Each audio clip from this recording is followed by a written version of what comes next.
Hello everyone, সকালবেলা ঘুম থেকে উঠে সাদা কালারের লাভবার্ড দেখে তো মনটা সত্যি খুব ভরে গেছিলো। আমি তো আগে কখনো লাভবার্ড দেখিনি সাদা কালারে। তো তোমরা যদি দেখে থাকো তাহলে আমাকে কমেন্ট বক্সে জানিও। আর জানো তো, যেমনি ভালো লেগেছিলো সাদা কালারের লাভবার্ড দেখে, তেমনি মাথা গরম হয়েছিল। এই সামনের রাস্তাগুলো পুরোটা কেটে দিয়েছে, আর আমার বরের গাড়ি বের করতে এত অসুবিধা হচ্ছিল। ওখানে যতগুলো বাড়ি আছে সবার লোকেরই প্রায় গাড়ি ছিল, সবারই এরকম অসুবিধা হয়েছে। ভোরবেলা এইসব কাজ করতে লেগেছিলো।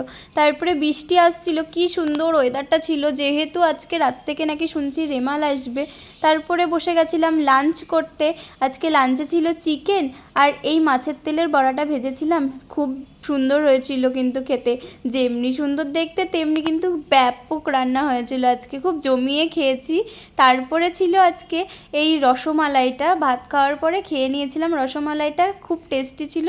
তো আজকের মতো ব্লগটা এতটুকুই। যদি ভালো লেগে থাকে প্লিজ লাইক করে দিও। টাটা সবাই।